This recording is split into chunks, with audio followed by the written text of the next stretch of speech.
Tad gan ir jāsavelk jostas visiem. Protams.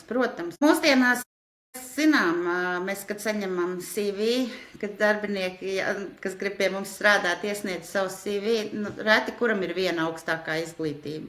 Ir vairākas, un tas šobrīd ir modē visu laiku mācīties, un cilvēki tā var gan sevi uzsprišināt, gan arī tiešām iegūt zināšanas. Viena lieta, par ko es nedaudz bažījos, par vieglajām zināšanām, nu, tādas, kas nedaudz uz to ezotērikas pusi, jo mums ir ārkārtīgi daudz tādu kursu pieejami internetā un viskaut kur. Es esmu tomēr akadēmisks cilvēks, man ir doktora grāds. Jā, visa ģimene bija akadēmiska. Tu nevarētu palaist dakteri, kurš izgājis ezotērikas kursu un pateiks, es tagad būšu neiroķirurgs, un es YouTube noskatījos dažus video, un man liekas, ka es varētu operēt rītā. Jā. Nu, jā. Protams, es gan pati, mūsu skola ir ļoti bieži taisījusi arī tādus izaugsmes seminārus gan saviem darbiniekiem, gan arī aicinājusi no malas stāstīt to, ko mēs darām.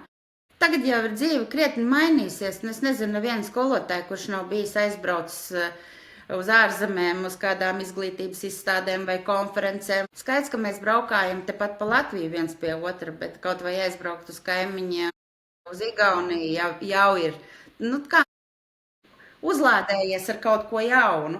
Un pozitīvi. Un ko tu teiktu par klusu naudu? Ko tu saproti ar to? Zini kā, man pirmā doma bija tāda, ka tā ir klusa nauda, ir tā, tā vecā nauda, saucamā, manuprāt, Latvijā īsti tādas, bet pārtikušajās zemēs, kur tiešām ir tā vecā nauda, kas paudžu paudzēs ir bijusi. Latvijā varbūt mums ir nevis vecā un klusā nauda, bet vecās un klusās smadzenes vai intelekts, jo par spīti visām izvešanām un kariem mums tomēr ir ārkārtīgi izcils genofonds. Un es pati dzīvoju ģimenē, kur es esmu 4. paudze ar augstāko izglītību.